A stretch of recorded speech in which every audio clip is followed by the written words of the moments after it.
prices often jump before shipments arrive because credit moves faster than cargo. Lenders can ease terms in days, while factories, ships, and crews adjust over months. When balance sheets expand, buyers use borrowed money to bid for homes, parts, and freight slots. Quotes climb together when lending standards loosen first. Deliveries, invoices, and payrolls confirm the move later, and sometimes the confirmation never comes when credit tightens before capacity catches up. Credit signals usually lead physical flow in cyclical upswings. You can see this in housing and shipping. Builders raise asking prices after pre-sales clear because mortgages and construction loans look plentiful. Developers sell units off-plan while crews and materials remain tight. Foundries record purchase orders before wafer starts, advanced packaging, and final test expand. Distributors double book to secure allocation, so recorded demand overstates real use. Freight rates jump on forward time charters and inventory hedges, while containers, cranes, and berth capacity take time to catch up. The practical rule is simple. Trace cash and credit from lender to borrower to contract, not just a single spot price. A simple field check keeps you grounded. When banks lower down payments, extend interest-only periods, and approve more adjustable loans, buyers accept higher prices because monthly payments look manageable. Suppliers lift quotes when order books swell with funded demand and deposits clear. Intermediaries, brokers, wholesalers, warehouses, and carriers respond to firm bids more than to quay traffic. For a stretch, prices mirror financing rather than physical flow. You do not need special data. Watch approval rates, the share of teaser features, and where collateral is being revalued to support larger lines. If those turn first, financing, not inventory, is leading. London 1720 offers a clean case study. The South Sea Company offered to convert long-dated government annuities into company shares and promoted a vision of privileged trade in Spanish America. Subscriptions opened in waves across the spring. January 1720, about £100 per share, late June 1720, roughly 1,000, early September 1720, forced sales after tighter margins as credit pulled back. Exchange Alley and Jonathan's Coffee House transmitted subscription news and tips into rising prices as clerks queued to sign. The financing structure made the rise look stable while risk climbed. Installment plans hid leverage, unpaid calls became debts, and pledged shares funded new bids. Rising quotes improved collateral, which enabled more lending, which pushed quotes higher again. A clerk who subscribed on easy terms could borrow against the higher quote to subscribe again. Credit grew faster than shipments, so prices moved before goods. On 11 June 1720, Parliament passed the Bubble Act. It favored chartered ventures and discouraged unapproved promotions. Many investors read it as a safety seal and subscribed again. When fresh buyers thinned in July and August, South Sea directors supported the quote with company loans and buybacks. That propped the price and increased future liabilities.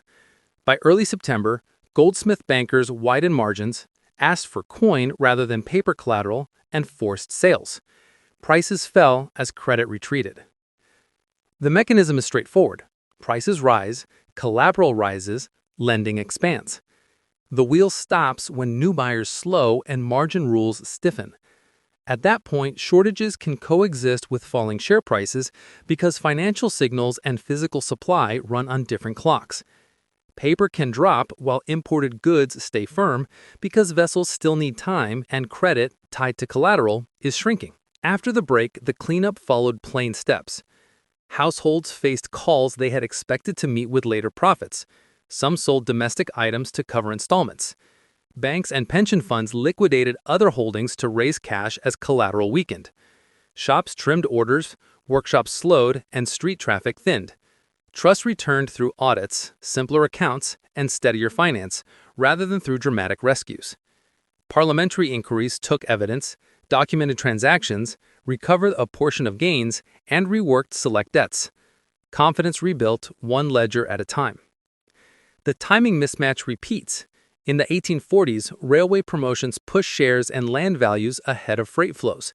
Crews still had to cut grades, bridge rivers, and lay ballast, but shares ran first. In the 1860s, the telegraph moved money faster than mills could roll steel, so capital commitments outran output.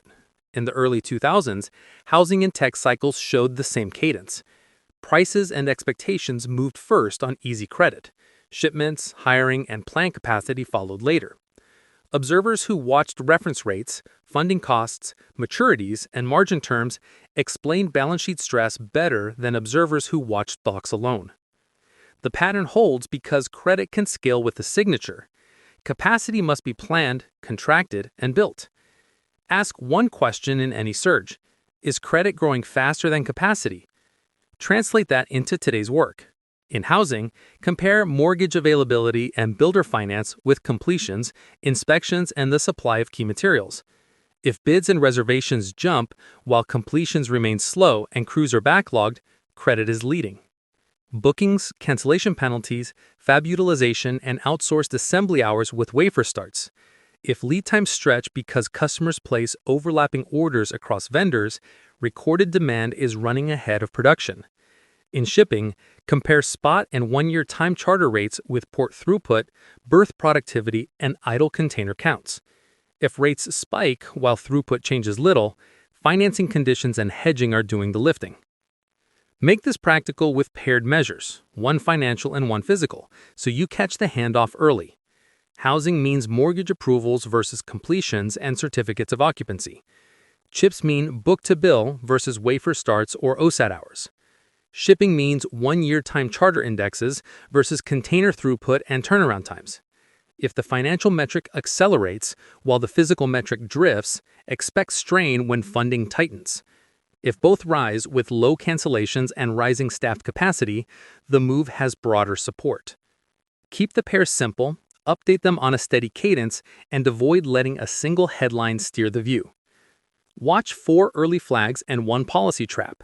First, broad prices rise right after financing eases. Mortgages, vendor credit, or venture terms usually mean balance sheets at work, not fresh supply. Second, cancelable order books inflate demand and then unwind. Firm, dated orders with penalties behave differently, especially when counterparties post cash. Third, capacity that needs construction and hiring does not appear on command.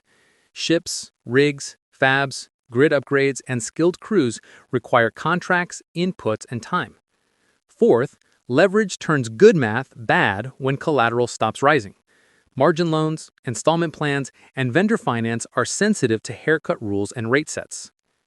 Policy can bunch risk without fixing supply. The Bubble Act privileged one channel and restricted alternatives. Exposure rose even as headlines sounded confident. Modern echoes include targeted backstops that prefer certain paper, risk-weight perks that tilt balance sheets, and subsidy windows that steer lending into one path and make a bulge look safe for a season. Durable confidence rests on stable books, transparent audits, and real throughput rather than on staged subscription calendars or comfort rules. Treat every fast price move as a timing puzzle. Decide whether balance sheet expansion is driving the change or whether production has already adjusted. When credit is fast and capacity is slow, pressure shows up when deliveries, payrolls, and inventories catch up. You do not need to call a peak. You need to watch the handoff from financial promise to physical delivery and verify that delivery is occurring. Labels change, imperial trade, railway build-out, fiber and chips, energy transition kit, but the choreography repeats. Prices move first on easy credit and expectations. Orders stack on fear of scarcity. Capacity lags, and leverage looks safe until collateral doesn't.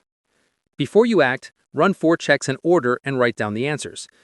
Are many prices rising together right after financing eases or only in areas with real supply gains? Orders. Are deposits and purchase agreements firm, dated, and non-cancelable, or can they be withdrawn without penalty? Capacity. Do ships, fabs, crews, and inputs exist on schedules and budgets that match the orders? Leverage. Which links rely on rising collateral, such as margin loans, installment plans, or vendor finance, and how sensitive are they to haircuts and rates? Subscribe for weekly checklists that link credit metrics to real-world capacity.